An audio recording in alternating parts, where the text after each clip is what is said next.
I'm Nick Barnaby, here at the Digby Model Railway, here in Digby, Nova Scotia. With the track being laid for this video and our last video, we're going to continue with our Halifax and Southwestern Roundup.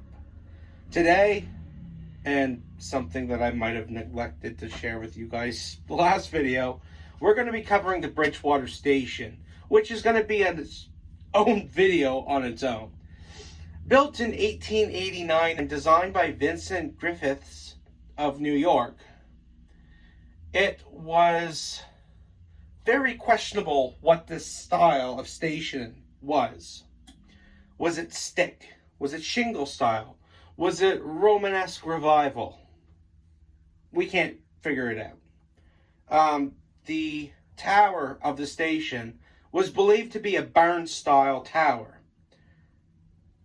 But one thing's for sure, this station brought about a new style of building, I want to say 20 years before they started building the arts and crafts style in 1910, which is a style that most of the older houses in Bridgewater was designed after. This station had to be big, it had to be bold, it had to be beautiful. After all, this was the hub of the Halifax and Southwestern Railway. And on top of that, it had to leave a lasting impression for generations and generations to come. With that being said, a station of such quality would need to have a large yard to show off the big, bold station and have something to, boost up the ego of the engineers and people who was present at the station. So, with that being said, turntable, an engine shed, they were thrown in there because, after all, this was the hub of the Halifax and Southwestern Railway. And after all, this was where the meeting point for the line from Halifax to come down, continue down to Yarmouth. And on top of that, what the Nova Scotia Central Railway had built from Middleton to Lunenburg. So Bridgewater was pretty much already the hub of the Halifax and Southwestern before the Halifax and Southwestern even existed. So, with that being said, a significant feature of this railway yard was a lot of the shops and stores that was this side of the station towards the river. But on top of that was also the grain silo on the other end of the line, towards the Atlantic end. The station was electrified in 1899, so it was 10 years. It was something. A decade after the station was built, it was electrified. And in 1900, 11 years after the station was built, it became the center of the Halifax and Southwestern Railway. James Brignall, the general manager for the Central Railway, the Nova Scotia Central Railway, is quoted as saying that an engine would leave at 6:30 a.m. in Lunenburg and arrive in Bridgewater at 7:20. 10 minutes later, it would depart at 7:30, arriving in New Germany at 8:20 a.m., Springfield at 8:37 a.m., and finally Middleton at 10:20 a.m. Notice the arrive and depart at the Bridgewater station. I believe this would be a very key element to show that the Bridgewater station was the hub. The Dominion Atlantic Railway, after an engine would arrive at Middleton, would handle the rest from east to westbound passenger services and freight services, except for on Sunday. Can't forget, except for on Sunday.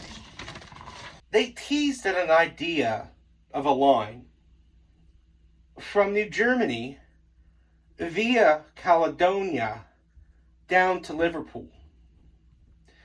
only a section of this line would actually be created, and it was only to head to a lumber mill. But it was still an idea that was made. I think it was the Nova Scotia Coastal Railway. The Coastal Railway from Liverpool to Yarmouth would be expanding and building towards Bridgewater. With that being said, on the line from Bridgewater to Middleton, they teased an idea in 1904 to create a bridge across the La Have, so that way that would be the connector for the rest of the line. And in 1905, the first call to Halifax from Liverpool at the Bridgewater station was made. F.W. Clark, who was the manager of the Fairview Hotel, had pretty much proposed a cafe next to the station. And in 1905, that cafe was built. Opening at 4 a.m. and closing at 12 a.m. or midnight, it was the focal point of Bridgewater.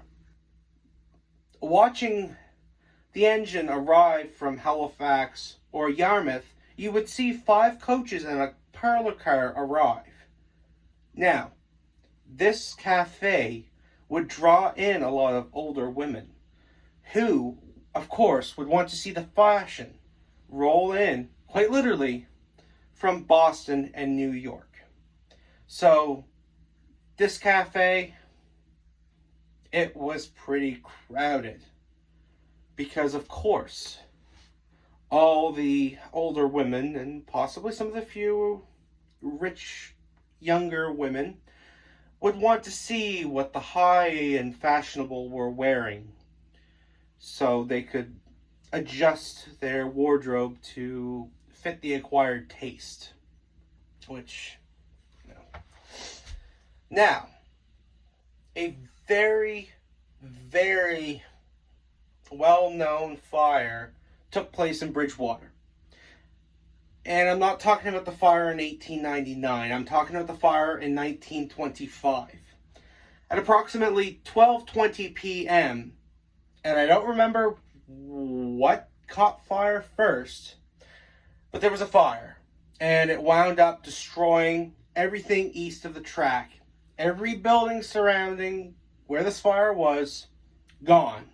Roundhouse, machine shops, equipment stores, car shops, 10 freight cars, a passenger coach, and 8 locomotives were all destroyed in this fire. Burnt everything. And this fire in 1925, I believe it was a precursor to the demise in 1982. Which is when we would see this beautiful, beautiful building that once was the hub of the South Shore burn. What is there today?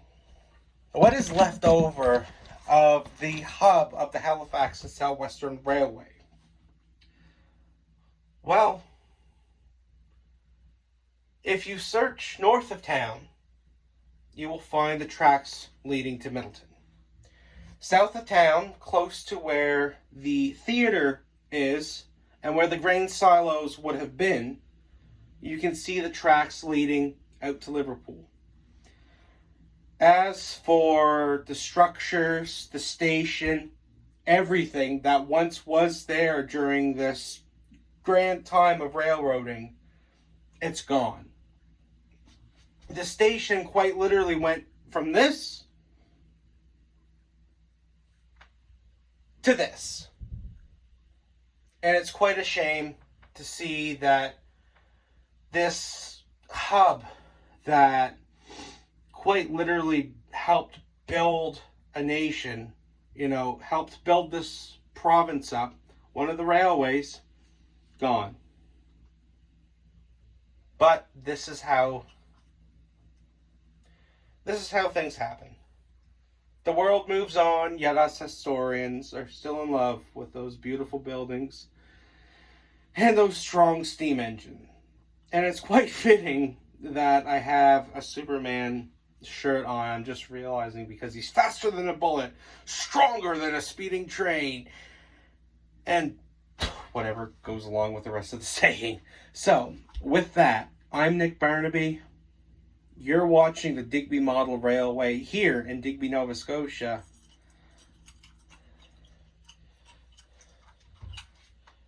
And by the looks of the time, I think I'm going to go sit down because it was pretty hot today. And, maybe get a drink of cool pop.